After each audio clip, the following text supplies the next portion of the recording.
नमस्कार.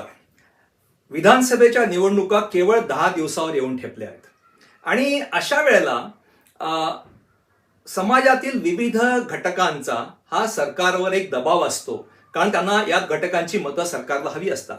तसा शेतकऱ्यांचा या सरकारवर काय दबाव आहे हे पाहायचं असेल तर तुम्हाला सोयाबीनच्या भावाकडे बघितलं पाहिजे. सोयाबीन हे राज्यातलं प्रमुख पीक आहे आणि सोयाबीनचे आजचे भाव, बाजारातले भाव हे जवळपास 4,000 किंवा त्याच्यापेक्षा कमी रुपये प्रति क्विंटल एवढे आहेत आणि सोयाबीनचा हमी भाव हा 4892 म्हणजे 4900 रुपये प्रति क्विंटल एवढा आहे.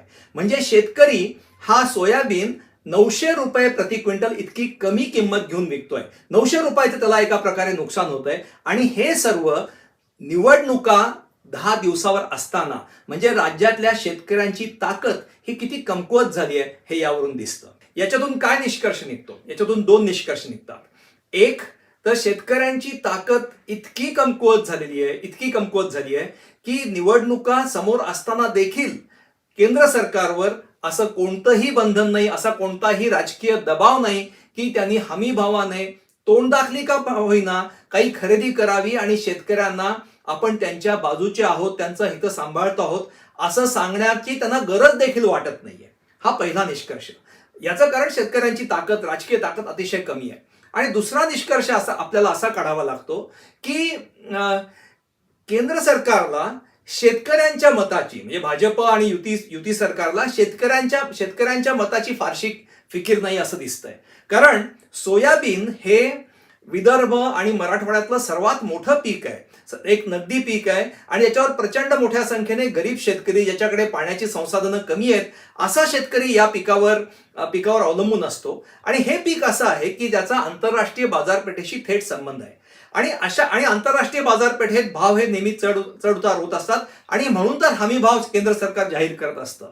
आणि आता तर म्हणजे विधानसभेच्या निवडणुका असताना आणि महाराष्ट्रातील एक मुख्य पीक सोयाबीन असताना देखील केंद्र सरकारला कोणतीही फिकीर नाही की आज महाराष्ट्रातला सोयाबीन उत्पादक शेतकरी हा हमी भावापेक्षा 900 रुपयांनी कमी दराने म्हणजे हमी भाव 4298 रुपये 4892 रुपये इतका आहे आणि प्रत्यक्षातील भाव 4000च्या आसपास आहे. म्हणजे 900 रुपये, जवळपास 900 रुपये प्रति क्विंटल एवढं नुकसान हा शेतकरी सोसतोय.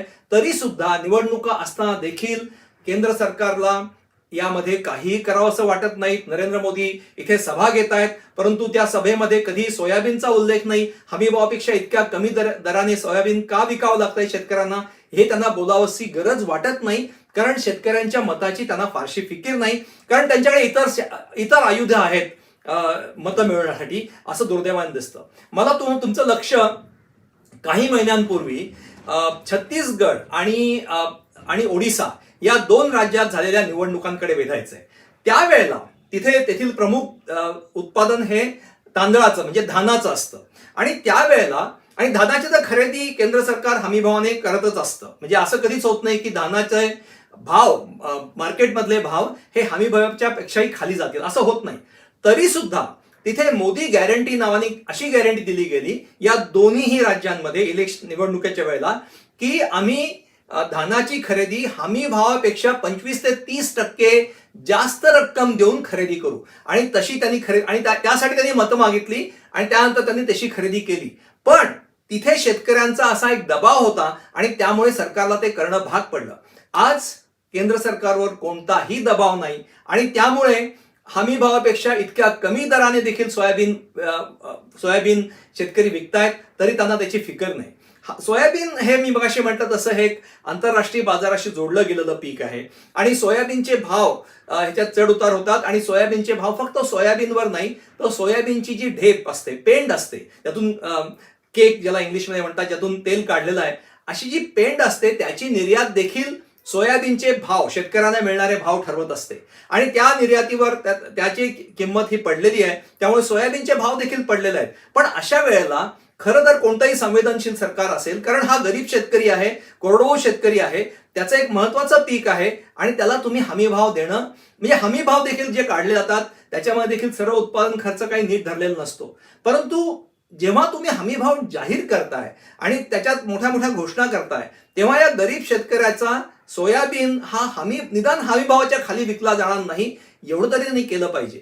असं अनेकदा झालंय, मी आजच होतं असं म्हणत नाही, पण आजचं वैशिष्ट्य असं आहे की हे आज निवडणुका असताना देखील झालंय. आणि ही सर्वात दुर्दैवाची गोष्ट आहे की ग्रामीण भागामधला सर्वात मोठा उद्योग शेती उद्योग आणि या म्हणजे बाकी अनेक योजना तुम्ही करू शकता, परंतु शेतकऱ्याच्या हातात जो पैसा जातो त्याच्यामुळे ग्रामीण अर्थकारणाला जी चालना मिळते आणि एकंदरच देशाच्या अर्थकारणाला जी चालना मिळते ती या सगळ्या शेतीमालाच्या भावाशी संबंधित असते. आणि अशा परिस्थितीत शेतकऱ्यांकडे हत्यार काय असतं? शेतकऱ्यांकडे एकतर संघटित असणं हा हत्यार असतं. शेतकरी संघटित होण्याला अनेक मर्यादा आहेत. शेतकऱ्याकडे दुसरी गोष्ट असते की दर 5 वर्षांनी ज्या निवडणुका येतात त्या निवडणुकांमध्ये काहीतरी ताकद, जशी गेल्या लोकसभेच्या निवडणुकीच्या वेळेला शेतकऱ्यांची म्हणजे कांद्याचे भाव पाडण्यात आलेले होते, पडले नव्हते, पाडण्यात आलेले होते, त्याचा मोठा फटका केंद्र सरकारला म्हणजे भाजप सरकारला बसला. तरी देखील आज तो अनुभव पदरी असून देखील भाजप सरकारला, युती सरकारला असं म्हणावंसं वाटत नाहीये किंवा युती सरकारचे एकनाथ शिंदे किंवा इतर कोणतेही फडणवीस किंवा कोणतेही नेते सोयाबीनची खरेदी तातडीने केंद्र सरकारने खरेदी करावी हमीभावाने, हे ते म्हणत नाहीयेत. ही दुर्दैवाची गोष्ट आहे. म्हणजे महाराष्ट्रातील शेतकऱ्यांची राजकीय ताकद किती कमालीची क्षीण झालेली आहे हे याचं एक द्योतक आहे आणि ही अतिशय दुर्दैवाची गोष्ट आहे.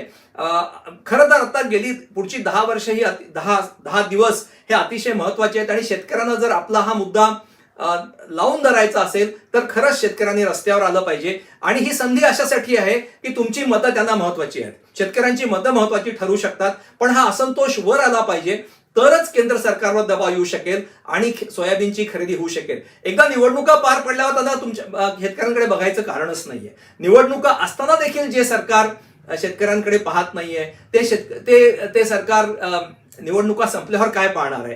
त्यामुळे ही संधी आहे, थोडा अवधी आहे, पण एकंदर परिस्थिती अतिशय विदारक आहे. शेतकऱ्यांची राजकीय ताकद अतिशय कमी झालेली आहे आणि त्याचा फार मोठा फटका शेतकऱ्यांना, गरीब शेतकऱ्यांना आणि ग्रामीण अर्थकारणाला बसतोय. हे दुर्दैवाची गोष्ट आहे.